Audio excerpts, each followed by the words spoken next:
Hello, everybody, and welcome to WDW Radio Live. I am your host, Lou Mongello, and this is the WDW newscast for Wednesday, May 28th, 2014. I am here to help you have the best possible Disney vacation experience and bring you a little bit of Disney magic wherever you are with this live video broadcast and interactive chat every Wednesday at 7:30 p.m. Eastern. Also, visit the website at WDWradio.com for the weekly podcast, videos, blog, Walt Disney World trivia books, audio tours, mobile app, events, newsletters, so much more going on there. Again, you can find everything over at WDWradio.com, including my brand new book, 102 Ways to Save Money for and at Walt Disney World. It is available now in print and pretty much every digital platform. I want to thank you guys for such wonderful reviews over on Amazon and iTunes for 102 Ways. For example, Teresa Passmore left a review the other day and said, "This is now a Disney must-do, and I recommend it highly to Walt Disney World pros and newbies. I love having tips for every phase of my vacation, from planning to when I'm actually there. Besides all the money..."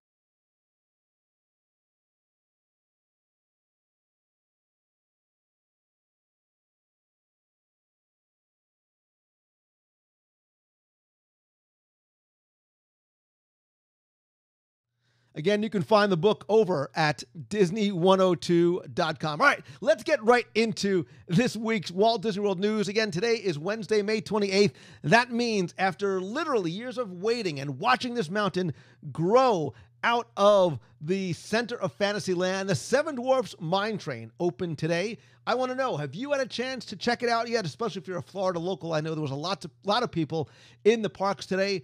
I had a chance to ride it a few times during the media preview a few weeks ago, and what I like to describe it as is it's a wonderful 3-act play, all right? And I think it's really sort of the quintessential Disney attraction, because that first act, which really begins even before the attraction starts, because the queue is beautiful. Go in the standby line. There's lots to see and lots to do and lots to play with in there as well.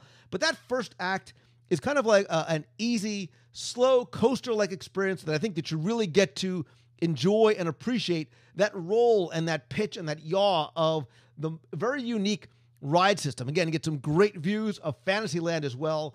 The second act is when you're inside the mine. It's that classic Disney dark ride. Pay attention very carefully to what you hear. Listen to how they rearrange the music. The audio animatronic figures are beautiful. Lots to see. Lots of re-rideability just going through that mine itself. And then when you come out, that's the beginning of the third act. It's a little bit more of a thrill ride type experience, but still accessible to everybody in the family, including kids. It, to me, is more like Big Thunder Mountain meets Expedition Everest. My tip for you: ride it at dusk. It is absolutely beautiful to get to see all three castles, really beautiful views of Fantasyland. And that final act, that final scene is that payoff, right? Where you get the witch and the dwarves and sort of a tribute to the original classic Snow White Scary Adventure attraction. Again, I think it has all those elements, right? The characters, the stories, the music, the accessibility. I very much analogize it to Radiator Springs Racers out in California Adventure.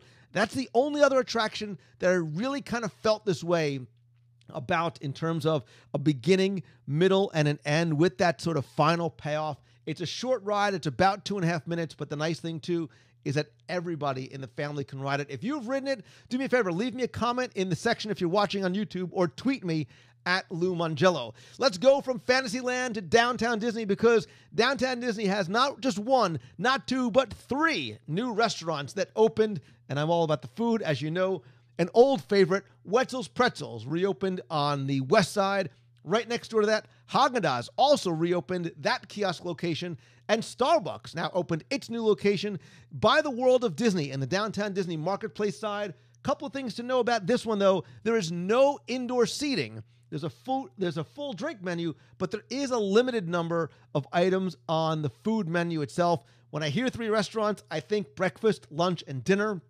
You tell me, what of those 3, Wetzel's Pretzels, Haagen-Dazs, or Star Wars, which one are you most excited about? Tweet me right now at Lou Mongello. Let me know which of those new 3 restaurants are you most excited about. For me, I think it's Wetzel's. I have an affinity for my Wetzel's pretzels, and there's something about having one in downtown Disney. They just taste better there. All right, let's go from inside the parks to something that's coming to Walt Disney World later this year, because today D23 announced that there is even more. As if it couldn't get any better, there is more Disney talent announced for the D23 Destination Disney Attraction Rewind, November 22nd and 23rd at Walt Disney World. It's presented by H2O Plus, and it is going to take place, like I said, this time again, back in Walt Disney World.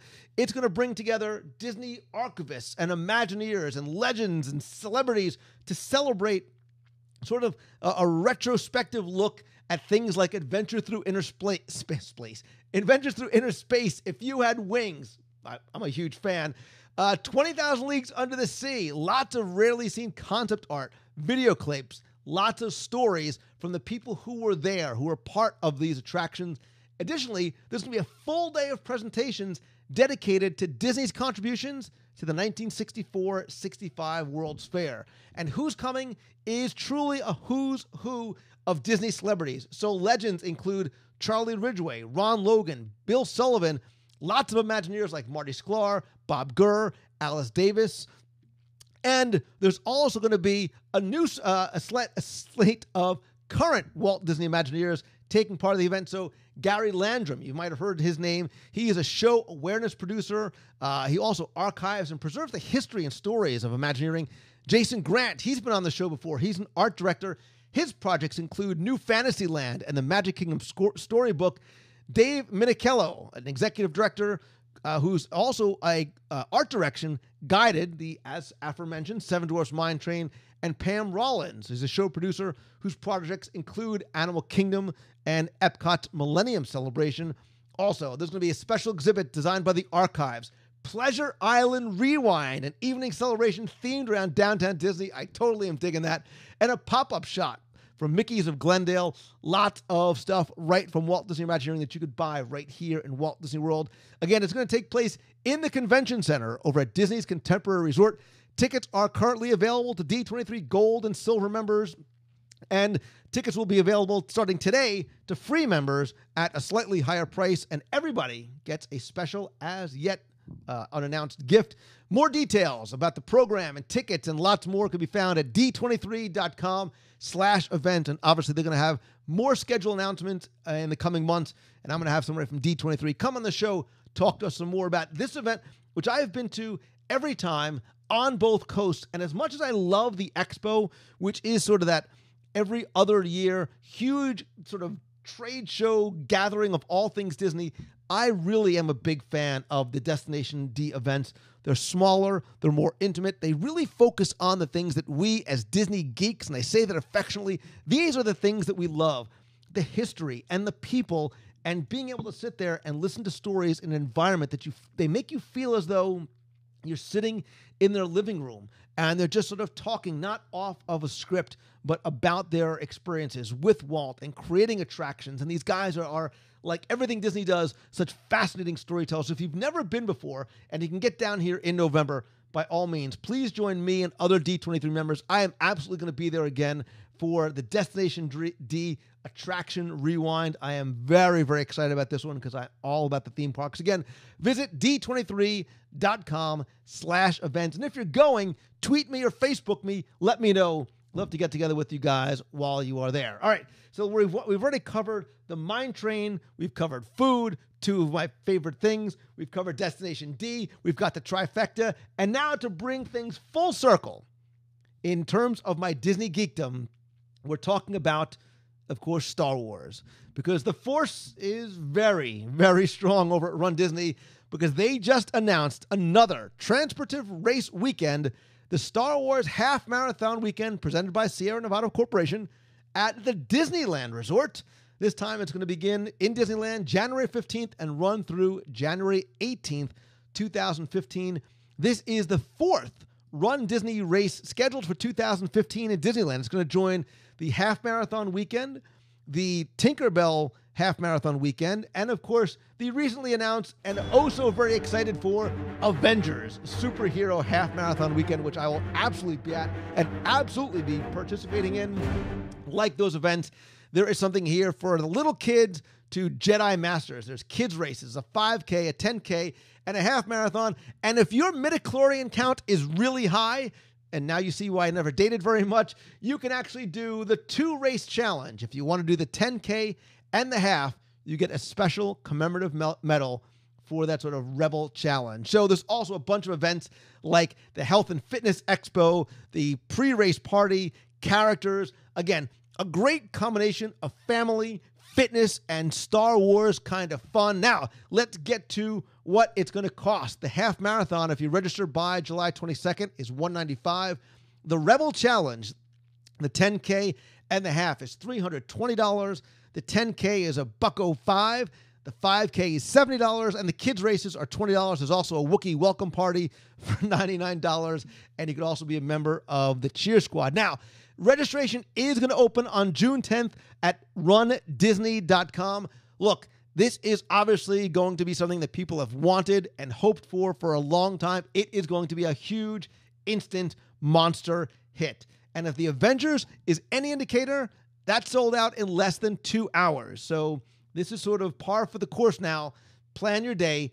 Call in sick from work. If you're still in school, you may want to fill up a cough that morning if you want to get in, because, again, it is going to sell out very, very quickly. Now, a lot of people, when this was announced, were tweeting me and emailing me and Facebooking me and messaging me like crazy about a lot of different things. It's Star Wars, so the geek factor went way through the roof. But one of the things, too, was really about the timing of this attraction and the location. So, first of all, I think a lot of people expected a Star Wars-themed race, but we expected it maybe in Walt Disney World. A lot of people speculated that maybe it was going to replace the Expedition Everest Challenge. It would take place during Star Wars weekends. It seemed like the perfect fit, the perfect marriage. Now it's going to be in Disneyland. But the interesting thing is that it's 1 week after the Walt Disney World Marathon and right after the recently announced, and I believe sold out, Castaway Cay Challenge on the January 12th sailing of the Disney Dream. So, assuming that money and jet lag and exhaustion was no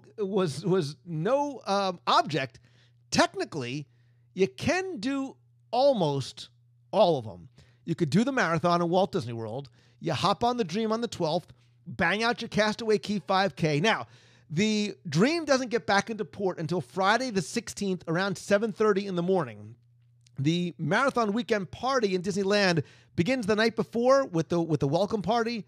The 5K does begin at 5:30 a.m. on the 16th. So theoretically, because of the time difference, if you could get to the airport or your private jet fast enough, you could possibly make it back for every single one of the events. That, if my calculations are correct, that's 13 medals in about a week.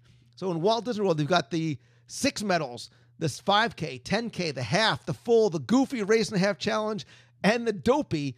That's only about 50 miles. Castaway Challenge is going to give you 2 for the Castaway Cay 5K and the Castaway Challenge if you do anything in Walt Disney World. Then you jet set out to Anaheim.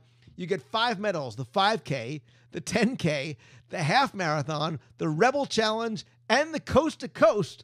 So that's 13 medals in a week. You're going to need a bigger boat or wall for all of your medals. Some people are saying you're also going to need a second mortgage as well, because, yeah, it is a lot. And I think, in sort of trying to dissect the choice of when and where to do this, I think this really is not meant to be for somebody who wants to get all 13 medals in a week. I think this is really meant to appeal more for the California residents or people on the West Coast, or maybe people who can't get out here for a marathon weekend.